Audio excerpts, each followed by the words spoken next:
Hola, en la animación la palabra villano ha cambiado tanto que ya no significa lo mismo. Antes eran malos por ser malos, quienes querían ver el mundo arder y punto. Ahora se enfocan más en su historia, haciendo los personajes rotos, por así decirlo, con traumas, pasados tristes, motivaciones profundas, ¿y saben algo? Me encanta. Por ello, en los próximos 10 minutos estaré hablando como un desquiciado sobre cómo la palabra villano en la animación ha cambiado. No me centraré en un personaje como tal, sino que estaré hablando más sobre el concepto que ha ido cambiando. Tampoco estaré hablando sobre todas las compañías porque esto sería súper eterno. Solo mencionaré Disney y Pixar, que prácticamente es lo mismo. Corrida por acá, corrida por allá. Y mi dios DreamWorks.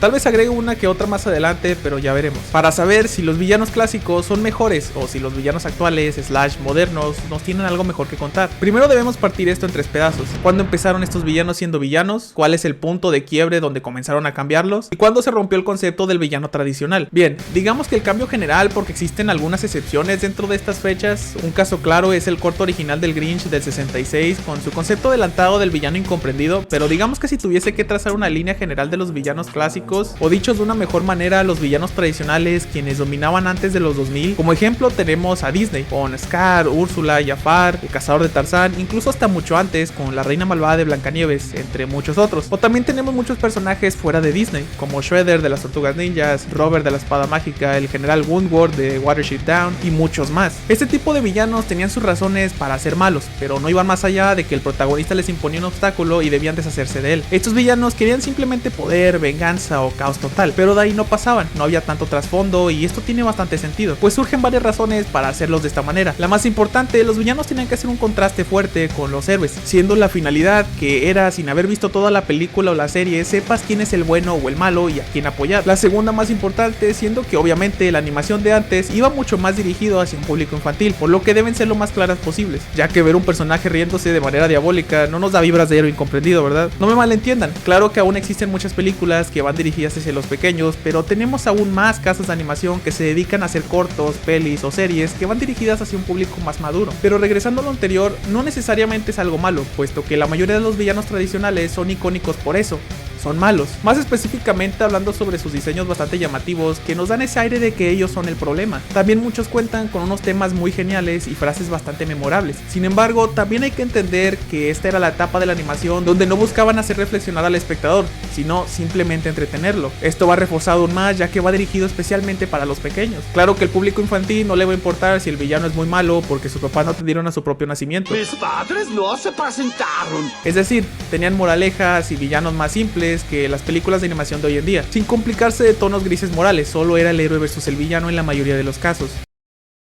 Luego tenemos la etapa de los 2000 hasta el 2010, donde el concepto del villano no desaparece completamente, pero el molde del concepto empieza a gritarse. Una etapa de transición donde se empieza a jugar con ese concepto. Ya no estamos tratando con el malo que es malo porque sí, sino que las ideas empiezan a entrelazarse entre sí mismas, comenzando a deformar el concepto, siendo que ahora el villano se vuelve el héroe, o el héroe se vuelve el villano, o donde realmente no hay héroes, ya que todos tienen sus ideales diferentes. Y acá es donde entra mi dios DreamWorks con la joyita de Shrek, que juegan bastante con la idea del villano tradicional de los cuentos, que resulta ser el bueno, mientras que el príncipe, que debería ser el héroe, termina siendo el villano, que le da un giro tremendo al plot y rompe con el estereotipo simple de las películas de animación para niños, invirtiendo los papeles de una manera brutal, dándole la cereza al pastel. Tampoco podemos olvidar el gigante de hierro, que justamente entra en el borde del cambio, siendo al mismo tiempo que Shrek de las pioneras de este estilo de concepto de villano. Un robot gigante que por su apariencia los humanos le tienen miedo e intentan destruirlo, pero que resulta tener más humanidad que todos y nos pone en cuestión realmente quién es el villano, dejando a los humanos como los verdaderos villanos. Una idea bastante única e interesante para el momento, ¿no? También hay entre otras películas que mantienen la fórmula del villano versus el héroe, pero el origen del villano es lo que cambia, dándole más profundidad al personaje y del por qué se comporta así. De ejemplo tenemos a Los Increíbles, donde se mantiene la fórmula, pero en lugar de que el villano nazca siendo malo y solo malo porque sí, este era un niño que quería ser un héroe, pero que luego de ser rechazado por su ídolo se convierte en el antagonista de la película. Estos villanos ya no solo están influenciados por querer ver el mundo arder, en este caso por Mr. Increíble haberlo rechazado, ahora quiere hacerle la vida imposible y despreciable con la idea de dejarlo inútil como él lo dejó en el pasado, lo que le agrega un peso brutal a la trama, puesto que ahora entendemos las dos partes: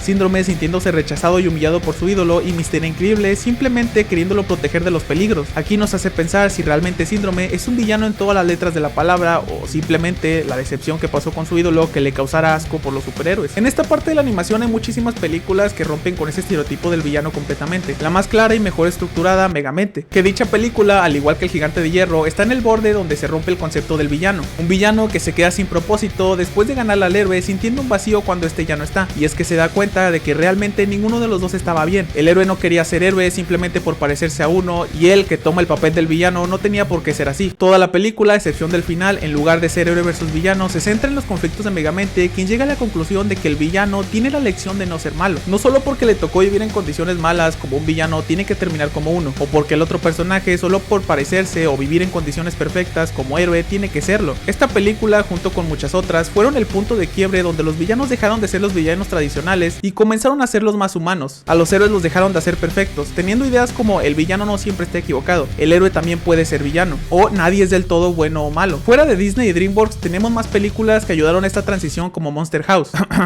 Tengo un resumen por ahí. Que conforme pasa la película nos damos cuenta que quien está controlando la casa tiene un final muy trágico por cómo la trataban por su apariencia. Happy Feet, que no tiene un villano tradicional, sino que la película gira en torno a la adaptación social e impacto ambiental. También mi película favorita del stop motion, Coraline, que sí tiene un villano pero no tanto tradicional, puesto que tiene una distorsión del deseo maternal, inclinándose más sobre el concepto de la familia disfuncional y el escapismo de la misma. O Mary and Max, que tampoco hay un villano, ya que este se basa con problemas internos como la soledad, la depresión y el autismo. Acá nos podemos dar cuenta que conforme las películas avanzan, estas van teniendo el concepto del villano aún más distorsionado, hasta algunos puntos no haberlo. Después del 2010, el molde del villano tradicional se rompe por completo. No me malentiendan, aún existen películas con villanos tradicionales muy buenas, pero digamos que ya no dominaban el cine de animación. En esta etapa, hasta la fecha, las películas de animación han evolucionado hasta tal punto que algunas se centran en dilemas internos del protagonista, traumas no resueltos, conflictos familiares, inseguridades personales que forman obstáculos en el objetivo del protagonista, y no tanto en el villano malo por ser malo, lo cual me parece una idea bastante genial donde se plantea un concepto nuevo. El villano dejó de ser necesario. Ya no se trata de vencer al malo y ya, sino de ver los temas como equilibrio personal, aprender a perdonar o tener confianza en sí mismo. De ejemplo tenemos a Disney y Pixar, que prácticamente es lo mismo, con Intensamente, que no existe un villano como tal, sino que se basa en los problemas al crecer y los cambios emocionales que conlleva esto. Encanto, que tampoco tiene un villano, sino que nos cuenta los problemas familiares. O Soul,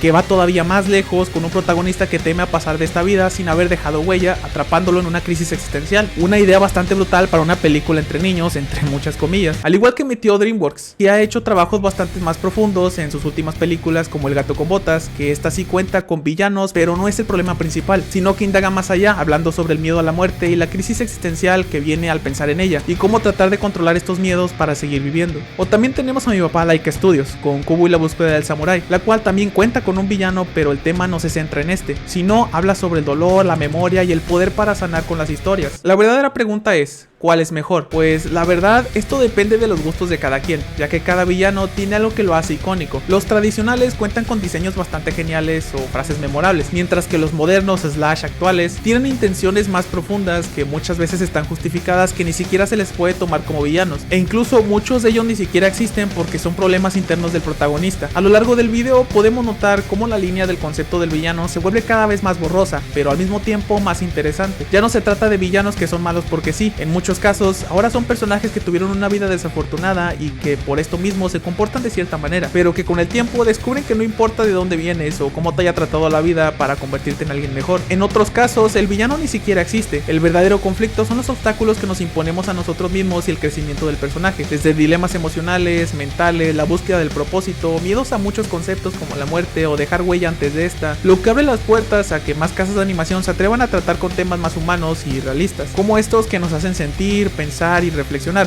no solo odiar a un personaje porque es malo y solo porque es malo. Y que en lo personal esto me encanta, ya que no solo demuestra que la animación ha evolucionado, sino que ha crecido con nosotros. Pero ahora dime, ¿cuál de estas etapas es tu favorita y cuál película de animación te gusta de esa etapa? No olvides darle like y suscribirte si te gustó, los quiero mucho, cuídense, bye.